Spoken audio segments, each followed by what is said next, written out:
अस्सलामुअलैकुम दोस्तों, उम्मीद आहे तव्हां सभु ख़ुशि हूंदव। कुझु नया चैनल में अव्हांखे भलीकार थो चवां, अव्हां जो पंहिंजो मुफ़लिस बुयो। दोस्तों, अॼु अव्हां जी ख़िदमत में आउं हिकु वीडियो खणी आयो आहियां जंहिंमें अव्हांखे आउं ॿुधाईंदुसि त फेसबुक में अव्हां पंहिंजो यूज़र नेम, प्रोफाइल नेम चेंज कीअं कयो।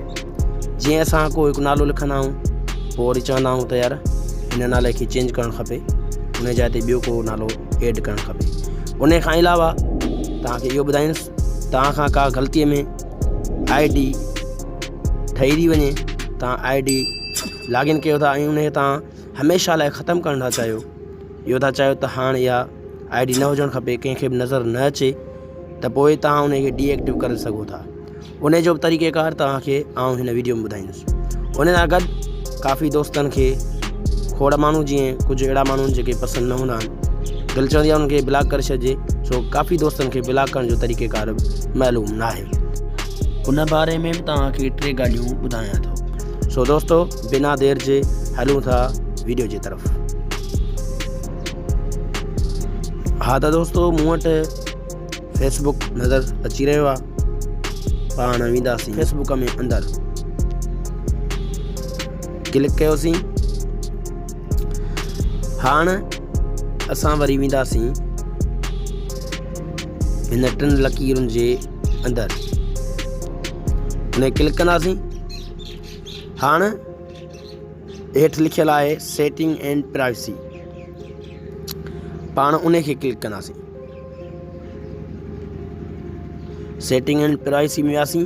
हाणे उन सेटिंग एंड प्राइवेसी जे हेठां ई वरी सेटिंग लिखियलु आहे, पाण वरी उन ते क्लिक कंदासीं। दोस्तों, शुरू में लिखियलु आहे पर्सनल इंफॉर्मेशन, हाणे पाण उन ते क्लिक कंदासीं। हाणे हिते नेम लिखियलु आहे जनरल नेम, असां वरी उन ते क्लिक कंदासीं।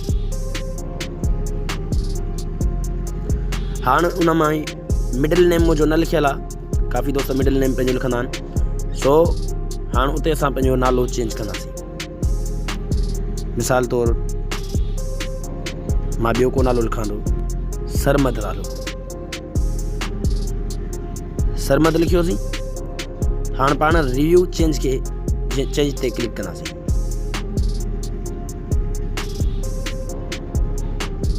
दोस्तों, हिते पासवर्ड घुरी रहियो आहे। सो हाणे तव्हांजी मर्ज़ी आहे, अली सरमद कयो या सरमद अली कयो। मां अली सरमद करे छॾींदुसि या सरमद अली, उहो मूं ते डिपेंड न करे। दोस्तों, हाणे बसि तव्हांखे सिर्फ़ु हिते पंहिंजो पासवर्ड लिखी पोइ तव्हांखे सेव चेंज ते क्लिक करिणो आहे। पासवर्ड हिते लिखिजो, पोइ सेव चेंज ते क्लिक कजो। इनशाला उमेदु आहे त तव्हां सम्झी विया हूंदव। सो मूंखे ज़रूरत न आहे, इन करे मां उन ते क्लिक नथो कयां, पासवर्ड सेव नथो कयां। सेव करण सां ई तव्हांजो नालो चेंज थी वेंदो। पर यादि रहे त 60 ॾींहंनि जे अंदरि, यानी कि 60 ॾींहंनि जे अंदरि उहो न थींदो। 60 ॾींहंनि गुज़रण खां बावजूदि वरी तव्हां पोइ नालो चेंज करे सघो था, अवल नथा चेंज करे सघो। उन लाइ अव्हां बार चेंज नथा करे सघो। अगरि कंदव त 60 ॾींहं उन गुज़रण खां बाद में पोइ वरी नालो चेंज थींदो। हलूं था पाण वरी ॿिए पासे। दोस्तों, हाणे मां तव्हांखे ॿुधाईंदो हलां त ब्लॉक कीअं थींदो आहे।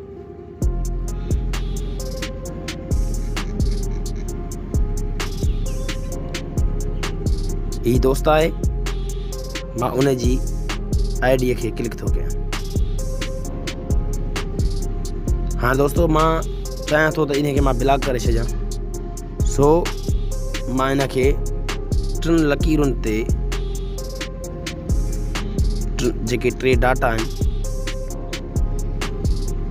उन्हनि ते क्लिक कंदुसि, मोर में ओके कयोसीं।